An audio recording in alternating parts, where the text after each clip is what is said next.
não sou filho de pastor, não tenho uma história na minha família de pastores, e eu me converti na cidade de Boituva, na época em que o pastor Diler Gonçalves foi pastor, e inclusive foi o pastor que me batizou, é o meu pai na fé. E em 1993 foi quando eu me batizei, com 12 anos de idade. Desde aquele dia eu tive convicção do chamado que Deus tinha para a minha vida, do que eu seria a partir de então, mesmo que a princípio sonhando, um pastor. Então, o pastor Lucas começou na cidade de Boituva, apesar de eu ser piracicabano, ter nascido em Piracicaba. O primeiro contato com o evangelho dos meus pais, da minha mãe, mais precisamente foi em Piracicaba, mas a minha conversão se deu mesmo na cidade de Boituva. Sou casado há 15 anos com a pastora Edinalva e acredito que sem ela seria impossível chegar até aqui. Sou pai de 2 filhos, meu primogênito Lucas Gustavo e a minha filha mais nova, Emanuele. Como toda história de amor, eu posso dizer assim que eu sou privilegiado, Amo demais a minha esposa. Eu me apaixonei por ela indo para um seminário, para um congresso regional na cidade de Porto Feliz. A gente saiu de uma excursão de Boituva, a nossa região pertencia à região de Porto Feliz, e nós fomos, e eu me lembro que eu entrei no ônibus e ela já era da igreja onde a gente congregava, mas eu nunca tinha parado para pensar nisso, E é interessante que eu olhei para ela dentro do ônibus e algo dentro de mim, eu creio que foi o Espírito Santo, disse para mim: você vai casar com essa moça. De verdade. E a partir daquele dia, então, eu comecei a me apaixonar por ela e a orar, colocando Deus diante de toda essa história. E foi ali que eu me apaixonei por ela. A partir de então, a gente começou a orar e se aproximar, se conhecer. E a Edinalva, ela é a minha primeira namorada, é minha esposa. Eu tinha 21 para 22 anos e a Edinalva tinha 19 para 20 anos. Meus filhos, eu tenho 2 filhos muito especiais. Para pai falar isso, Lucas Gustavo tem 11 anos e a Emanuele tem 5. Lucas Gustavo já é músico na igreja, tecladista. Faz algum tempo que nos ajuda, e a Emanuele também, ela é bailarina. É até engraçado porque nós estávamos um dia, eu fui pastor em Piracicaba, e quando ela tinha 1 ano e meio para 2 anos, a gente estava no culto, no momento do louvor, e quando a gente olhou, ela estava dançando em cima do altar do lado da minha esposa. A gente filmou, e a partir de então, daquele dia, até hoje, inclusive, ela é dançarina. Ela tem 5 anos. E dança espontânea na igreja é um privilégio poder ver meus filhos na igreja servindo ao Senhor. E para mim, a minha primeira igreja, é a maior igreja que eu possuo, aquela que eu procuro mais dar atenção, e costumo dizer que sem eles seria impossível. Essa é a minha primeira igreja, essa é a igreja que eu mais amo pastorear, é a minha família. O Lucas Gustavo eu já incentivei, por ter sido músico na igreja, eu sempre incentivei ele a ser músico, mas a Emanuele, ela foi uma coisa muito espontânea, não havia grupos de dança, e para ela era natural, ela arruma as coisas dela para ir para a igreja, e ela chegou no louvor e já foi dançar, e foi um impacto diante daquele culto da igreja, e hoje nós temos um grupo lá com mais de 10 crianças do tamanho dela, da idade dela, que dançam porque foi inspirando, e ela foi chamando as amigas, e ela até se sente um pouco líder daquela equipe. A gente precisa brecar ela, mas é uma coisa muito linda, especial. Eu me iniciei assim no ministério do louvor, como músico, mas com 15 anos de idade eu fiz minha primeira pregação no livro de 1 Samuel, capítulo 1, e foi uma mensagem pregada sobre Ana, né? E a partir daquele dia, o meu ministério começou. Eu posso falar um pouco da minha infância, Flávio, porque, assim, eu quando criança brincava que era um missionário, né? Inclusive na época em que a gente estava na cidade de Boituva, que era o auge daquela igreja naquela época, né? A gente conhecia como missionário de Dirley, que era o pastor, muitos milagres, meu pai foi curado naquela igreja. E então eu brincava que era o missionário. Então desde muito cedo, no fundo de mim, eu sabia que seria pastor. E com 15 anos eu fiz minha primeira pregação como líder dentro da igreja de jovens. E depois então comecei a pregar e sonhar com o ministério. Houve um período que eu não desejei mais isso, né, na minha juventude. Mas aquilo queimava dentro de mim, no fundo mesmo. Então eu voltei para fazer o ITQ na época. Eu tinha desistido a primeira vez. Eu tinha 16 anos quando comecei. E eu desisti de fazer o ITQ. Me falaram, uma pessoa muito importante dentro da igreja disse que eu seria um fogo de palha e que não daria certo. Então aquilo afetou um pouco a minha vida. E eu desisti. Mas eu voltei depois a fazer o ITQ, e junto com um amigo que foi muito importante, nós somos amigos até hoje, o pastor Marcos Rosento. Nós fomos para o Mato Grosso do Sul. Ele foi abrir uma obra e eu fui junto com ele para auxiliá-lo, como músico, como amigo. E chegamos naquela cidade em 2003, 22 de março de 2003, para abrir aquela igreja. E eu auxiliando, comecei a formar a equipe de músico naquela igreja e ajudando a ele a formar aquela igreja. Foi quando, na cidade de Três Lagoas, Mato Grosso do Sul, vagou uma obra nova, que era uma igreja que tinha 6 pessoas, e eu fui convidado para ir para essa igreja. Eu aceitei o desafio, nós fomos para essa cidade, né, de Três Lagoas, e ali solteiro ainda, não era casado, namorava minha esposa, fui morar sozinho e cuidar daquela igreja. Uma igreja, tenho fotos desse dia, no primeiro culto, tinha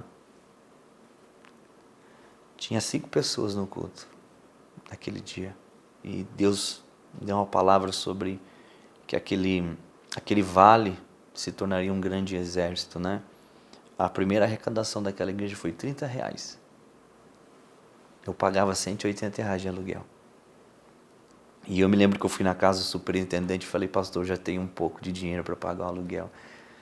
E ele achou aquela atitude até assim, né, um pouco menos experiente, ele riu, mas foi muito bacana com a gente.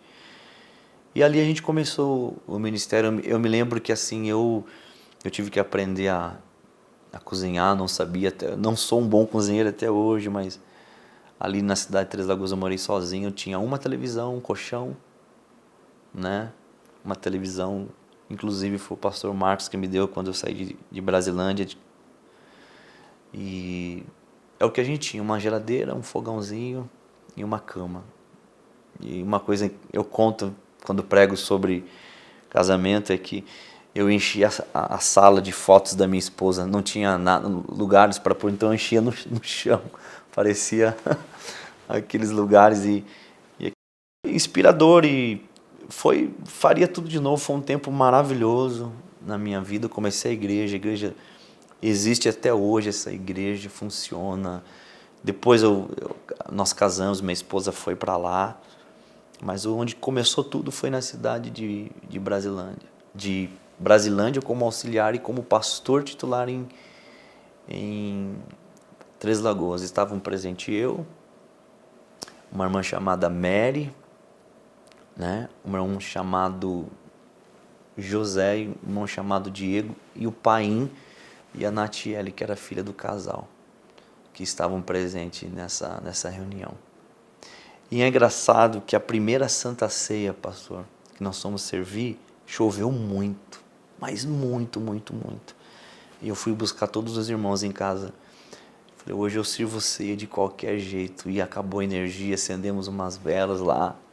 Servimos a Santa Ceia, luz de velas, muita chuva. Nós conseguimos emprestar de um vizinho um pouco de vela e um fósforo para acender as velas e fizemos a Santa Ceia. Busquei o pessoal.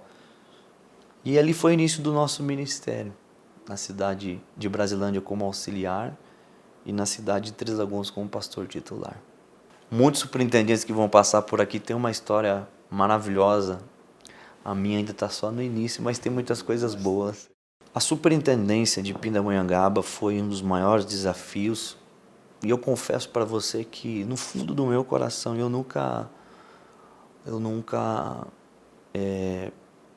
busquei estar como superintendente, né?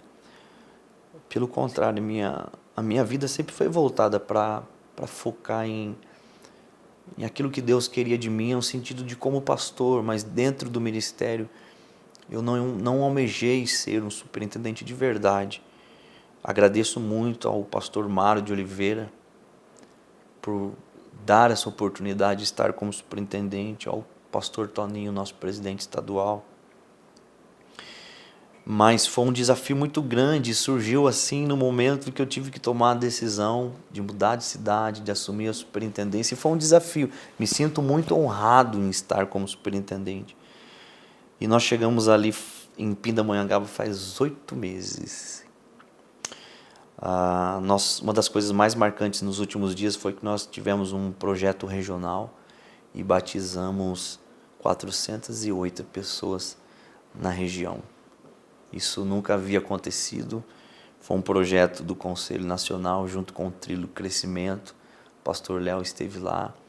Esse foi um dos acontecimentos. E existem igrejas que dobraram a frequência de pessoas que foram batizadas.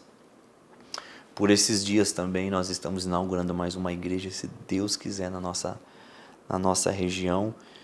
E já fizemos treinamentos de capacitação de liderança com o pastor Gonçalves Filho, que deu uma palestra para nós. Foi um momento maravilhoso. Ele faz a gente rir do que a gente às vezes deveria chorar, né? E eu tenho muita projeção. Vamos começar a transmitir cultos online na nossa sede. A igreja tem crescido, as frequências de todas as igrejas têm melhorado, têm crescido, a igreja sede também. Eu acredito que todo o estado de São Paulo vai ouvir falar muito, mas muito bem de Pindamonhangaba. Um dos momentos mais marcantes que eu sinto muita falta do meu pai. E no velório dele, eu me lembro que eu pus a mão no caixão dele e eu disse dentro de mim assim, eu sei que meu pai faleceu por causa do câncer, mas eu nunca vou deixar de pregar que Jesus cura. E houve uma experiência assim, de uma pessoa que me procurou na cidade de Braúna quando eu fui pastor. Ela estava foi descoberto um tumor do tamanho de um limão, Tahiti, nas costas dela. E ela estava recém amamentando uma criança que havia nascido. E ela foi na minha casa desesperada, procurar ajuda. E eu disse para ela assim, olha, por esses dias está vindo um missionário na igreja para fazer uma campanha de cura. E Jesus vai te curar. O missionário veio. Deus usou poderosamente a vida dele. Muitas pessoas foram curadas. Deus ia mostrando para ele, ia operando milagre. Mas parecia que nada nela traía tudo que estava acontecendo, sabe? Ninguém olhava para ela, ninguém... Enfim, o trabalho acabou e ela me procurou e falou assim, pastor, Deus não se importa comigo. O missionário veio aqui, ele orou por tantas pessoas, mas ele não orou por mim. Deus não mostrou. E como que fico eu, pastor? E o Espírito Santo me lembrou do dia que eu coloquei as mãos no caixão do meu pai quando ele estava sendo enterrado. E o Espírito Santo me disse assim, você um dia disse que nunca deixaria de pregar que Jesus cura. E foi naquele dia que nós oramos por ela e ela foi curada. Ela volta na semana seguinte para Barretos para dar seguimento ao tratamento que ela estava fazendo. E graças a Deus, os próprios médicos do hospital de Barretos, que é um excelente hospital, disseram para ela que não sabiam o que tinha acontecido, mas que o tumor tinha desaparecido. Então isso foi uma experiência marcante, porque às vezes é onde mais, às vezes nós somos marcados, e às vezes até de coisas que nos frustram, né? Você não quer perder o teu pai, ainda mais por uma doença tão cruel. Mas daquela perda, daquela frustração assim, Deus nos levou a orar por tantas, às vezes é apenas um caso que a gente está contando, mas tantas outras pessoas que já foram curadas. Então, às vezes, aonde Deus está nos tratando com alguma dor, exatamente é o ponto onde Deus vai nos usar para tocar vidas, né? Essa foi uma experiência que me marcou muito. Igreja do Evangelho Quadrangular no estado de São Paulo e em todo o Brasil.